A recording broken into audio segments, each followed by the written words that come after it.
You know, when people move in together, they fall in love and they move in together, I guess the goal is to have a really good relationship. The assumption is that it's better to live together than alone when you've met somebody that you really love and you really care about. And unfortunately, a lot of people, after they move in together, whether they're married or not, it doesn't take very long for the problems, the disagreements, the frustrations, the resentments, the hostility, all of these kinds of things to start to just naturally come about. And it can turn into a big thing. And for a lot of people,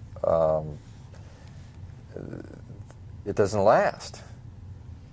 It might last a year. It might last a couple of years. It might last longer. In fact, unfortunately, sometimes it endures too long based on the way these two people are living together. In other words, the hostility level is really high, but they stay together anyway because they're married. For the children. For the children. And it's not getting better. It just keeps getting worse, and it's like a war zone, and it's just unfortunate. It is. So what we're going to try to do here in a series of videos is to talk about why this happens and some of the things that people can do to keep it from happening. If you're at the beginning of a relationship, how to get it started right. If you're in the middle of one, how to be able to discern where are the big problems and how can we solve them, how can we fix them and get the relationship back on track. Yeah. Well, you know, I think that anyone watching this would want to know that our relationship is not 100% perfect. You know, we have lived these things, and we've been together now for close to 13 years, and we've went through all the beginnings of the, you know, the wonderful romance, and I love you so much, I can't live without you, you know, all that in the beginning, and it lasted, you know, quite a long time. Then we started. We're not there anymore? Well, we are, but you know what I mean, that rush, that, you know, that falling in love thing is huge. But then after you're married for a while, you start you know, having some of these difficulties that you just talked about. You know, things like we have the, you know, sometimes the money issue, which is a lot my problem, working with money. We've had, you know, the household, who does what around the household, you know, and all the little chores and all taking care of the pets and just, you know, and then I remember when we first got married, you would work late and not call me. This has been a long time ago. It's over now. And then I couldn't figure out where you were. And then finally I said, you have to call me. You know, I didn't know where you were. You have to call me, let me know that you're going to work late. And you did. You started doing that. So just little thing. That started with a little thing, and then. But this is the sort of things that I think we need to talk about on these videos. Yeah, the little things can become big things. Yeah. And you have to establish a way of talking about little things and big things that brings about a solution to the problem, that brings about a resolution to the conflict, that allows you to put it behind you and move forward. Oh, yeah. And I guess, be happy. I guess I would say that in a lot of ways this is about building teamwork in a relationship.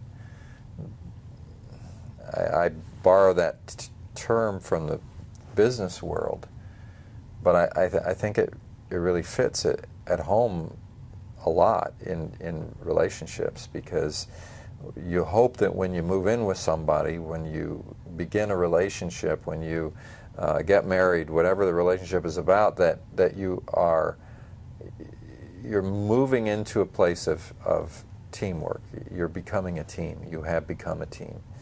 And teams have shared goals. They have something that they want to accomplish together. Yes. In the case of a sports team, they want to win the game. They want to be a great team, and and move up in the standings and the competitions and all this sort of thing. But you've got individual players who have their own skills, and they have to learn their roles and how to work together effectively for a common goal.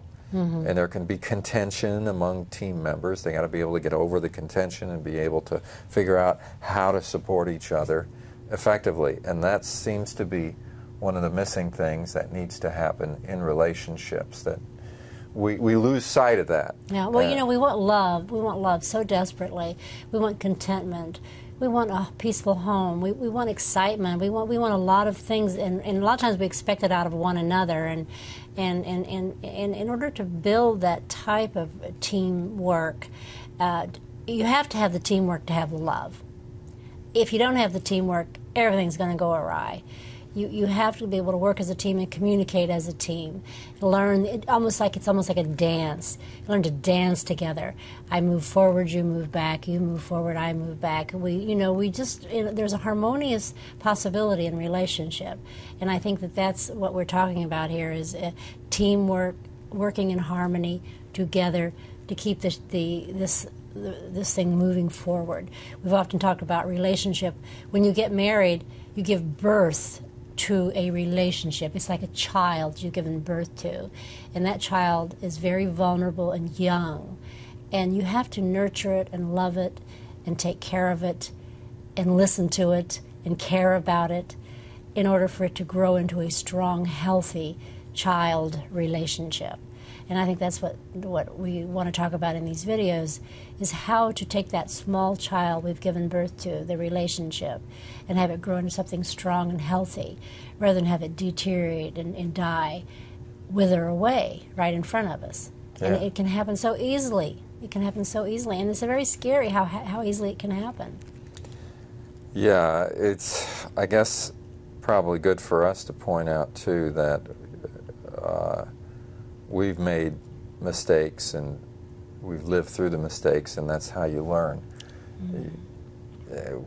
A lot of years of mistakes. I've had 40 years of marriage to 3 women over 40 years. Okay, that's a lot of opportunity for making mistakes. And got married very young. Yeah, there's a lot of stupidity on my part in terms of how I behaved and how I dealt with situations and how I perceived situations.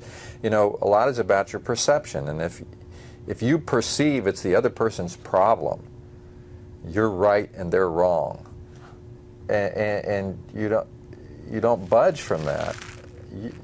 It's amazing how your behavior ends up often being sabotaged to the relationship, and the very situation that you want to fix, you're making it worse because your perception about the situation and whose fault it is and all of that is distorting everything. Oh, yeah.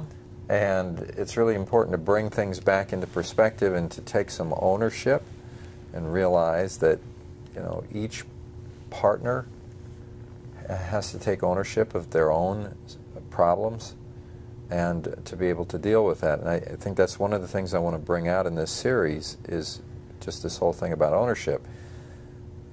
I guess one of the things that I realized over the years is that whenever there was a problem, it's my problem. Why? Because I'm experiencing it as a problem, so it's my problem. Instead of looking at you and saying, you've got this behavior, it's your problem, you need to change. Right. I need to look at the whole situation as my problem, and what can I do to solve my problem? Can I enlist you as a member of my team to care about me enough and about my problem enough to want to help me to solve it? Because if my attitude is causing you to not want to, then you're not going to be on my side. We're going to be 2 people who are against each other, and then we're probably not going to solve it. We have to be very creative, though, in that approach. In other words, if I have a problem with your behavior, I have got to be creative in a way and talk to you in a way that doesn't totally offend you and make you back off and want to just leave the room. Yeah, put the whole thing on me. Yeah. So it's very true, and it's very tricky. And I think this is something that we need to learn desperately. There's no doubt about it. Yeah. So that's basically what we're going to cover in the next parts of this series. how we can function as a team, how we can solve these problems together.